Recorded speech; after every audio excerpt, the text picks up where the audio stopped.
Merci beaucoup, Marie-Angèle. Alors, je vous fais remarquer que tous les slides sont sur le site, vous pouvez les retrouver. Et vous êtes formidables tous les deux, parce qu'il y en a un qui a pris le contexte général et l'autre qui l'a illustré par un exemple. Ah, mais Donc, on a l'habitude d'être formidable. ça se voit. Donc, maintenant, la parole est à vous tous. Vos questions sont bienvenues. Oui, bonjour. Je ne sais pas si vous m'entendez. Oui, très bien.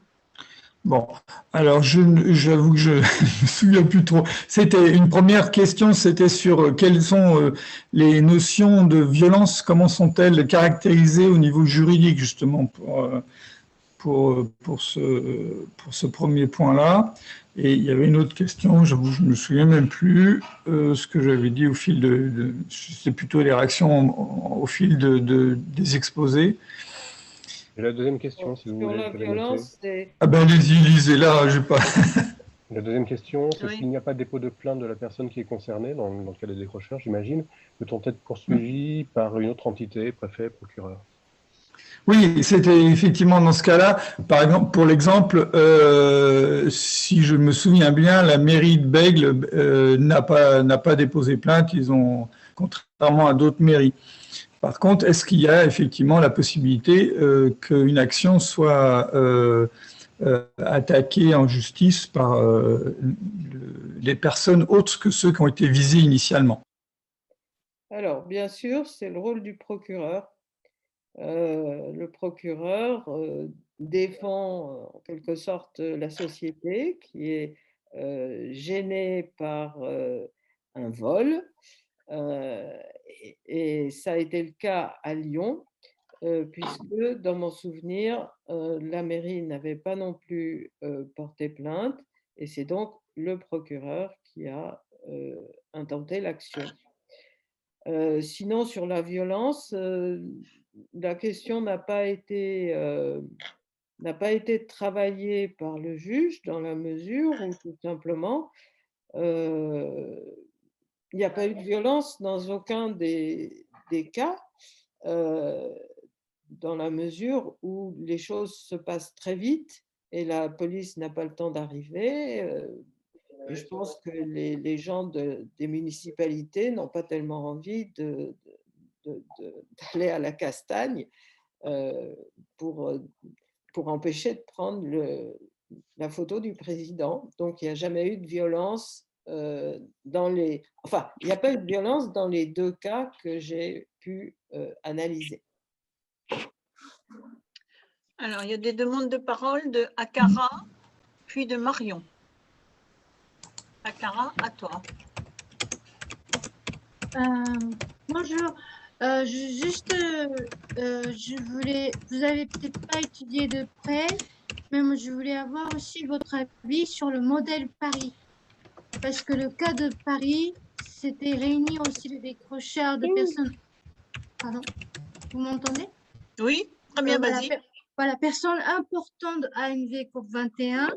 Donc, je pense que s'il y avait des tensions qui étaient beaucoup plus fortes que le Lyon et Strasbourg, et justement, ils ont fait appel et tout ça. Donc, même après l'appel, je crois qu'ils ont été condamnés aussi. Donc, moi, je voulais juste voilà, savoir votre avis, votre analyse sur ce cas-là. Ben, je peux pas vous la donner puisque j'ai pas les décisions. C'est pour ça que je trouve ça tout à fait dommage que le site qui traite du cas des décrocheurs ne publie pas ne rende pas publiques les décisions sur son site. C'est la seule façon pour travailler. D'accord. Bon, merci. Marion? En fait, c'est deux questions. S'il était possible de revenir à travers des exemples concrets sur la figure de l'empreneur en décortiquant, excusez-moi pour ce terme qui n'est pas très élégant, son action, le processus de son intervention. Donc ça, c'est la première question. Et également, ça m'intéresserait s'il était possible de revenir sur la notion de violence. Est-ce que, par exemple, je pense à l'occupation de tarmac d'aéroports récente, est-ce que, donc il y a des militants qui ont subi des gardes à vue, mais qui n'ont pas répondu, enfin, qui ont été très passifs, qui n'ont pas commis de violence à proprement parler au moment de leur arrestation. Est-ce qu'on peut considérer que le fait d'avoir occupé très brièvement le tarmac est une action qui relève du registre de la violence? J'ai un peu de mal à la formuler, excusez-moi. Je vais essayer de répondre sur l'empreneur. Si vous voulez, c'est tout un programme, parce que le projet, là, c'est de réviser la théorie de la domination, qui est un truc qui traîne en sociologie depuis Max Weber, qui avait caractérisé un certain nombre de modes de domination, dont un mode rationnel légal d'ailleurs, qui est fondé précisément sur à la fois la science et la réglementation, la rationalité en tout cas instrumentale, et puis un mode charismatique, un mode domestique d'intimidation des personnes dans des réseaux extrêmement, des communautés plus classiques, etc. Donc, il avait essayé de caractériser ça. Puis Bourdieu, lui, quasiment pas un siècle, mais 75 ans après, en a fait toute une théorie de la domination symbolique, puisqu'il y avait une question sur la violence symbolique, c'est très lié à ça, qui consiste précisément à occuper les positions centrales d'un champ en définissant le légitime et l'illégitime, les conditions d'accès et d'entrée, de sortie du champ, enfin toute la théorie de Bourdieu, qui est une théorie des classes sociales en fait complètement reformulée, respécifiée, pour tenir compte d'une complexité des sociétés contemporaines, de la spécification des champs. On n'a pas les mêmes mode de domination dans le champ scientifique que dans le champ artistique, dans le champ, etc. Ça, c'est Bourdieu. Et moi, j'arrive après en me posant la question de pourquoi, au fond, des acteurs parviennent à produire des effets très difficiles à caractériser, justement, du point de vue de l'enquête juridique, par exemple, des processus d'influence, à tenir des gens comme des bons lieutenants, comme disait Michel Serres, le lieutenant, c'est celui qui tient le lieu. C'est marrant. Et donc, comment en fait des gens se sentent redevables à d'autres, comme dans les mafias, en fait. Ça a été très bien décrit sur les mafias, comment fonctionnent les mécanismes mafieux, quel type d'emprise, qui est un terme qui a été beaucoup utilisé en anthropologie, en particulier sur la sorcellerie, peuvent produire des acteurs qui échappent précisément au mode classique qu'on a identifié. Et donc, j'en ai repéré 4 méthodes qui se combinent, et quand elles se combinent, c'est très grave. Utiliser à fond les besoins de reconnaissance. Donc, moi, ma première règle, c'est on se fout de la reconnaissance. Alors ça, c'est très violent, parce qu'en sciences sociales, la reconnaissance, c'est le levier de l'action. D'ailleurs, il y a même des théoriciens de la reconnaissance. C'est comme si les êtres avaient besoin de reconnaissance. Moi, je dis peut-être qu'ils ont besoin de reconnaissance, mais surtout ne pas le formuler. Parce que si vous formulez votre besoin de reconnaissance, vous devenez instrumentalisable. Et le vrai théoricien de l'emprise, c'est Shakespeare. Il n'y en a pas deux, c'est lui. Regardez ou relisez. Alors aujourd'hui, pour aller voir, c'est un peu plus compliqué, mais en tout cas, les pièces de Shakespeare sont toutes sur cette question de la reconnaissance. Besoin de reconnaissance, besoin de justification, compulsion de justification, rendre des comptes.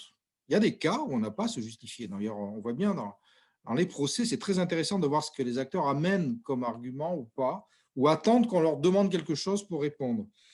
C'est vrai qu'il y a une manière de tenir les autres sous un impératif de justification. J'ai beaucoup travaillé, qui consiste à te dire « Et pourquoi tu as fait ça ? Ah bon ? Et pourquoi ?» Cette espèce de manière de pénétrer profondément, ça a été beaucoup décrit dans la littérature. Donc, si vous combinez les deux, déjà, vous avez une prise sur les autres. Alors, ça peut être à travers des collectifs, c'est très compliqué à décrire. Vous avez l'évaluation, des techniques. Alors, ça rejoint un peu la domination rationnelle légale de Weber, mais avec des méthodes aujourd'hui beaucoup plus subtiles. Par exemple, vous allez mesurer votre ranking dans Google Scholar tous les jours. Savoir si vous êtes quand même… Donc, vous avez des instruments de mesure et vous entrez complètement dans le mécanisme, dans le ranking, et du coup, vous adhérez complètement à l'emprise d'un système sur vos manières de faire. Et le quatrième, qui est beaucoup plus encore pervers, alors là, c'est des discussions avec le mouvement du MOS, le mouvement anti-utilitariste dans les sciences sociales, c'est la fabrique de la dette par le don. C'est-à-dire comment endetter les autres en donnant, ou plus exactement en donnant de manière à cacher un échange fondamentalement inégal, lapsus. Et donc là, il y a une manière d'endetter en fait par des dons qui n'en sont pas, et c'est un processus qui est très difficile à saisir. Et quand les acteurs découvrent l'emprise, en général, il est trop tard. D'où des séquences de violence qui sont quasiment inévitables, et des pétages de plomb. Enfin, ça peut aller très, très loin. Hein. Donc, j'ai beaucoup d'exemples. Alors, vous avez le procès France Tu ne nous les Télécom. donnes pas tous. Non, j'en prends 4. Le procès France Télécom, reprenez-le et relisez cette affaire-là. C'est très intéressant. C'est Parce qu'on a passionnant. vraiment sous les yeux des processus de ce type-là.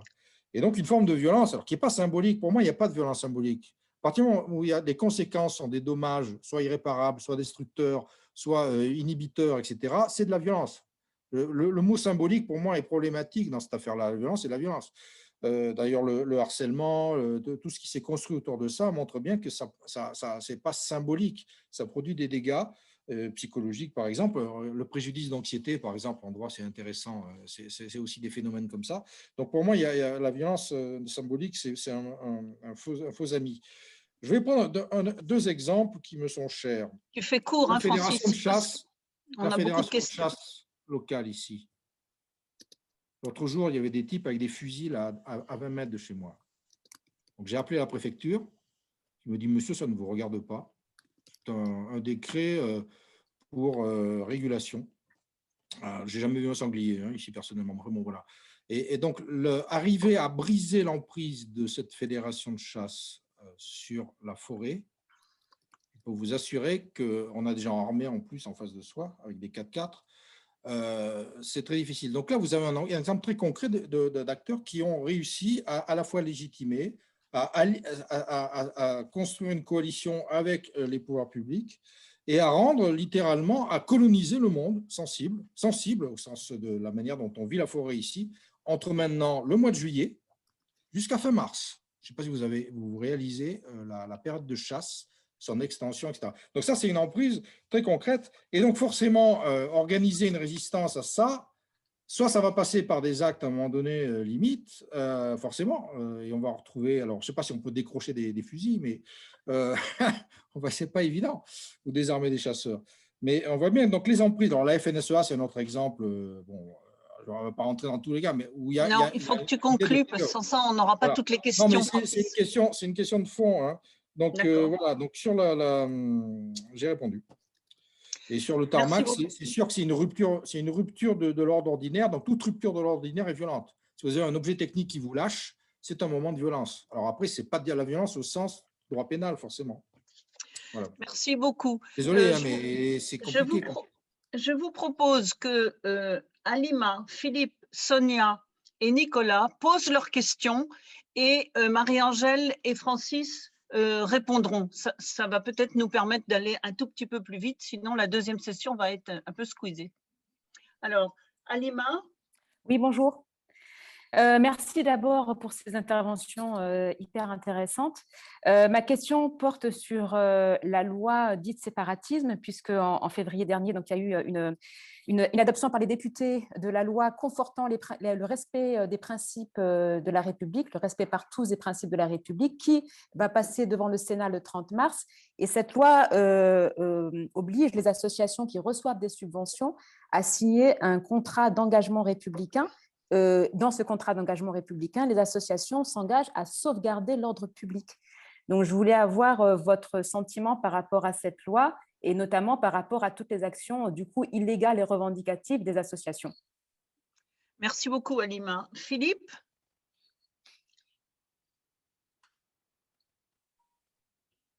Oui, bonjour. Il y avait Sonia.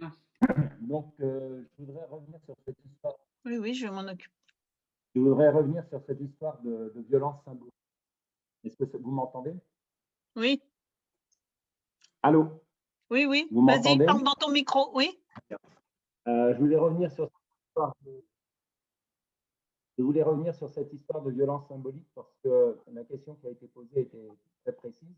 Il s'agissait de la caducité, et c'est particulièrement important dans le cadre où on se réfère à l'arrêt de la Cour européenne des droits de l'homme, qui donne comme exception à la liberté d'expression justement l'usage de la violence.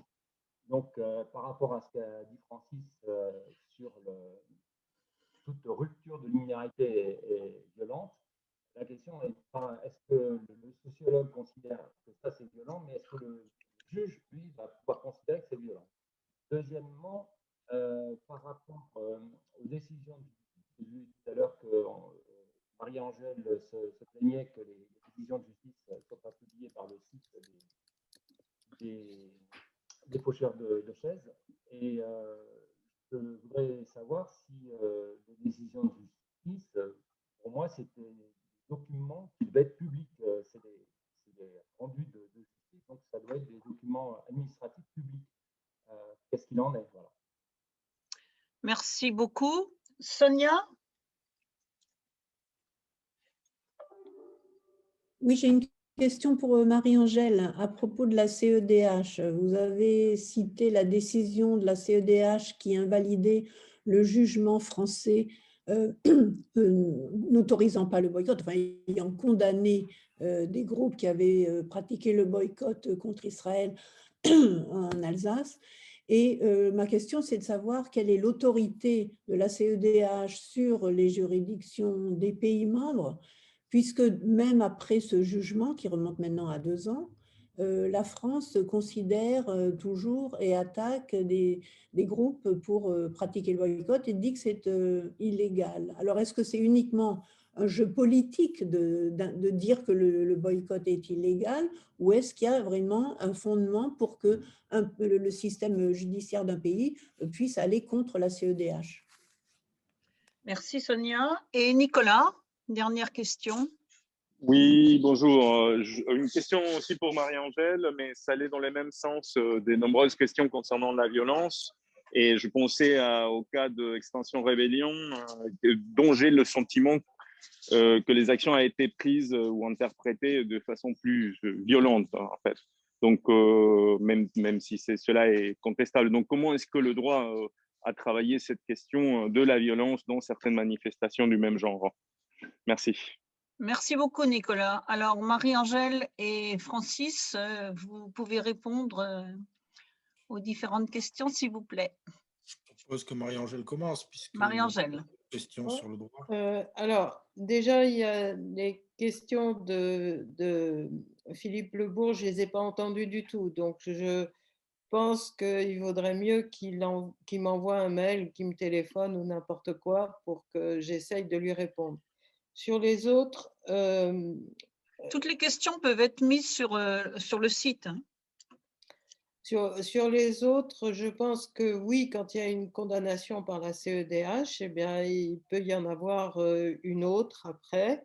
Il y a une sorte de jeu de chat et de la souris, là encore, où un État ne réagit pas et après, d'autres pourront saisir à nouveau la Cour, etc. Donc, sur ce plan-là, on n'attend pas d'efficacité immédiate forcément, mais ça finira par voir le jour un jour ou l'autre. Alors, sur la question de la violence, je n'ai pas de réponse à l'heure actuelle. Lorsque des actions non violentes, au sens où il n'y a pas de castagne, mais par exemple se tiennent dans un lieu privé, c'est arrivé. Or, aller dans un lieu privé sans y être autorisé, c'est une forme de violence. Sinon, si c'est sur la voie publique, ça peut finir par devenir contraire à l'ordre public si on empêche la circulation, etc. Vous voyez que dès qu'on rentre dans le détail des actions concrètes, là encore, il y a tout un jeu et pour l'instant, on n'a pas des réponses à tout, des réponses de tribunaux à tout. Donc, je suis désolée, on n'a pas des réponses à tout. Oui. Non, ça c'est sûr. Merci, c'est les limites. Moi, j'ai pas de réponse non plus à tout. Simplement, ce que je constate, c'est que le mot a été lâché, interprétation. C'était à propos d'XR.